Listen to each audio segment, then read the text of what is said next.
In 1904, a white man made a major mistake. He stepped off the train in the Mississippi Delta and started causing a scene, a ruckus, shoving, acting like he owned the place. In any other town in the South, if a black man touched him, it was a death sentence. The rules were very simple. White man could do no wrong, and a black man had no power. But this wasn't any other town. It was Mound Bayou. The marshal stepped out in front of the crowd, and he was a black man wearing a press uniform and a badge on his chest that gave him the full power of the state. He didn't look down. He didn't ask for permission. He walked right over to the man and put his hand on his shoulder and told him that he was under arrest. Imagine the confusion on his face. He was looking around for a white officer to save him. He was looking for a white judge to dismiss his charges. But he realized a terrifying truth. None of that was coming. The mayor was black, the judge was black, and the cops were black.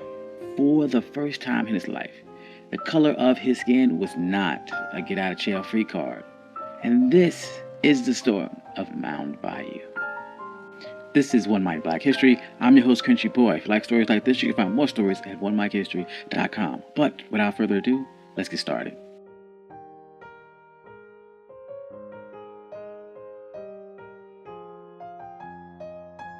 This wasn't a fantasy. It wasn't a movie.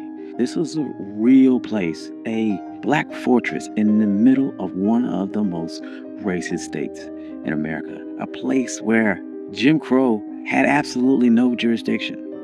People love to talk about towns that were burned, and you know some of the names: Tulsa, Rosewood, Wilmington, North Carolina. We share the pictures of the smoke and the ruins because it fits the story that we've been taught that everything we've ever built, they destroyed it. But that doesn't tell the complete story. There was a town that they couldn't burn. A town that stood for nearly a century as a living, breathing proof that black people did not need integration to survive. All they needed was infrastructure. This is the story of Mound Bayou, Mississippi.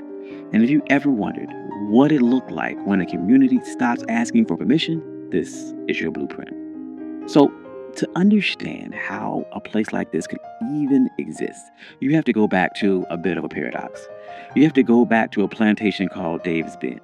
Decades before the Civil War, there was a plantation owned by Joseph Davis, the older brother of Jefferson Davis, the president of the Confederacy. But Joseph Davis was different.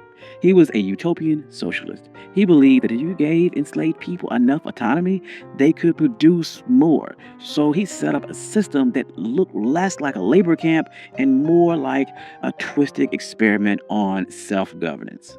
Enslaved people had their own court system with their own judges and juries to settle disputes. They were trained to be managers. They learned how to keep complex ledgers, how to negotiate contracts with steamboat captains, and how to run a massive agricultural enterprise.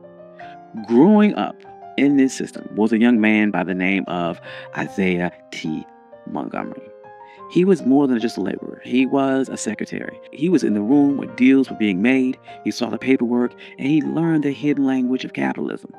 When the Civil War ended, Isaiah looked around at the chaos of Reconstruction and saw the violence rising. He saw the Ku Klux Klan forming, and he realized something profound. Integration was a trap. As long as black people lived under white jurisdiction, they would never truly be free. He didn't want to fight for a seat at the table. He was trying to build his own damn house.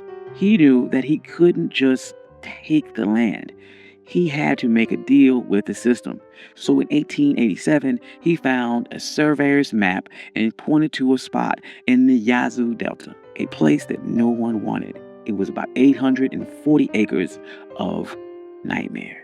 It was thick with timber, swamp water, and black bears. The mosquitoes were so thick that if you waved your hand, you'd catch a fistful. The Louisville, New Orleans, and Texas Railroad owned the land, but they couldn't do anything with it because no white settlers were desperate enough to clear it. So Isaiah Montgomery put on his suit and went to the railroad executives and made them a business proposition. He said, "You have a railroad going through a useless swamp. Sell it to us. We'll clear the trees, we'll drain the water, We'll plant the cotton, and we'll turn your empty tract into a gold mine. The white executives simply saw dollar signs. They thought they were taking advantage of a desperate people. They had no idea they were funding a fortress.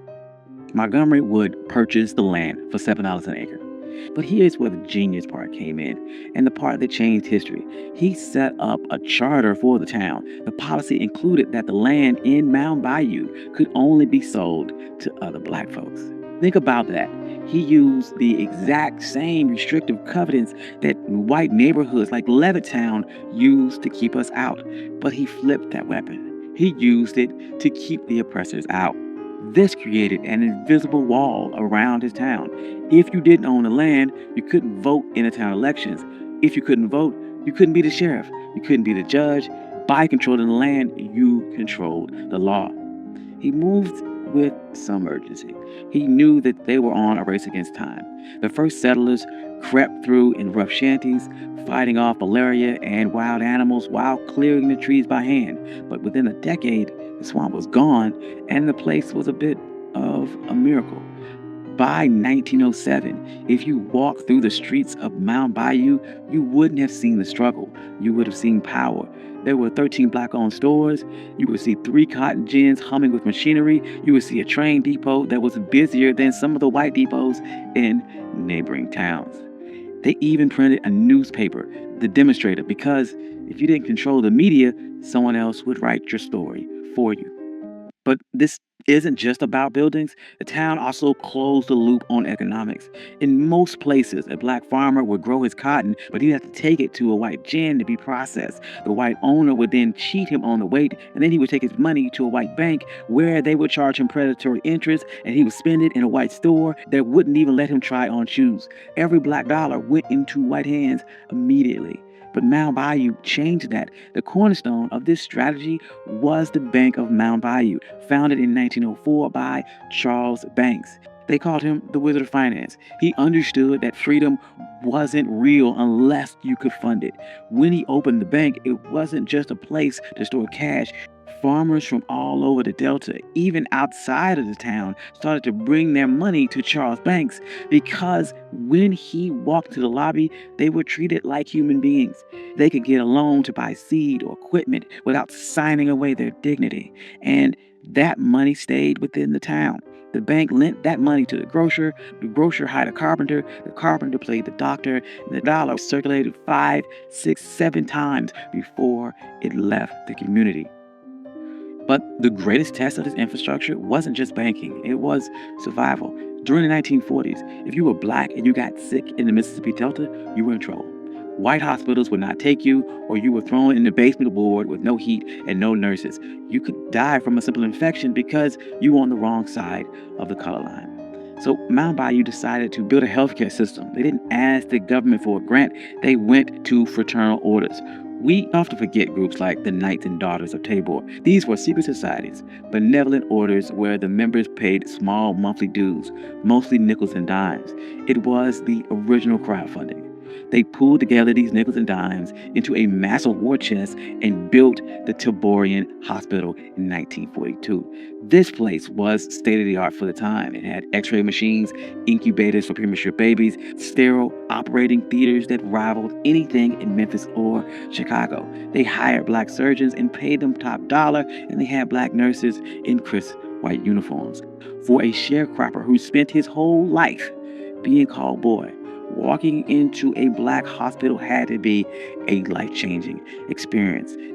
The man running this hospital was Dr.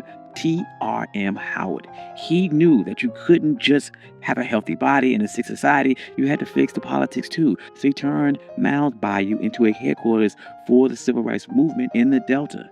He launched the Regional Council of Negro Leadership. Every year they would hold massive rallies in a field just outside of town. Sometimes up to 10,000 people would attend. Dr. Howard would get on stage and give them practical instructions on how to use their economic power. And this is where slogans like "Don't buy gas where you can't use the restroom" would come from. This was years before the Montgomery bus boycott, and he was teaching people that their wallet was a weapon. And if a gas station wouldn't let you use the restroom, you keep your money in your pocket and keep driving. See, when you start messing with the money, the system begins to fight back. In 1954, the Supreme Court ruled on Brown versus Board of Education, and the white power structure in Mississippi panicked. They formed the White Citizens Council. These were bankers, politicians, and merchants. They were called the middle class Ku Klux Klan. And they decided to use financial warfare to attempt to crush the movement. They initiated something called a credit freeze.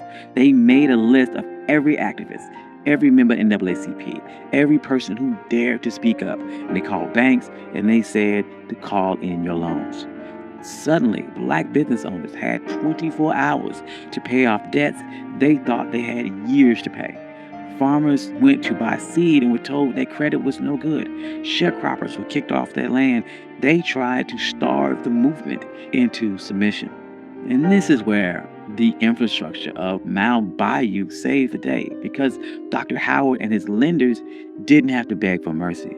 They could look at the map and they organized what they called an anti-freeze fund.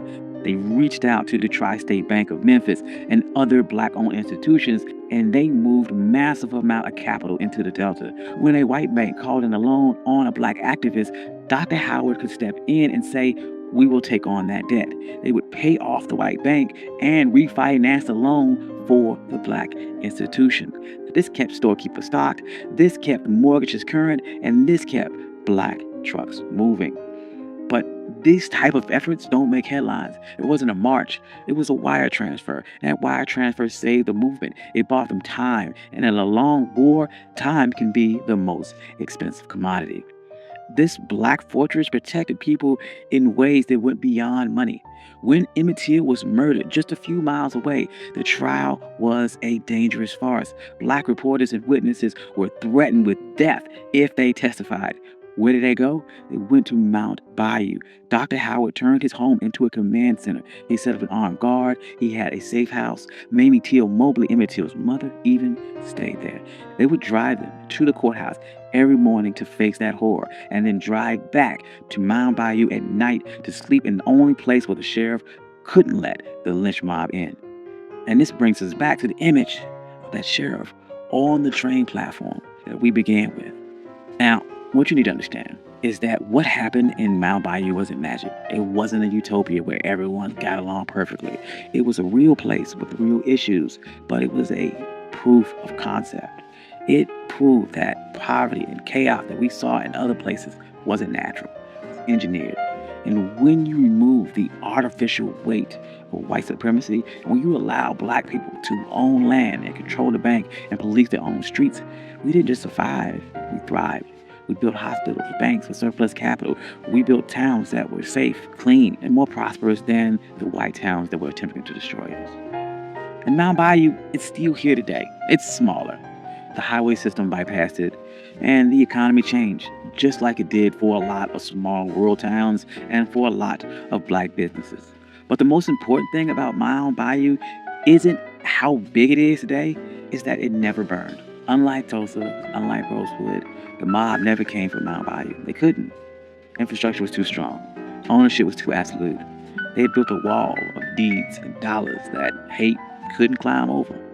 So the next time that someone talks about trauma porn and that it's just an endless cycle of us building and destroying, you can tell them about the black town that was built in the swamp. Tell them about the sheriff who arrested a white man. Tell them about the bank who fought a credit freeze and won. And tell them that we didn't just survive the system. When we wanted to, we built a better one. Thank you. I'm your host, Country Boy. This has been One Mic Black History. If you like stories like this, you can find more stories like this, onemichistory.com. I also have a Substack. I would love to see you there. I post articles every single week, and I post notes every single day. I'd like to thank all my day ones and my financial contributors. I love every single one of you. Without you, none of this could be possible. Peace.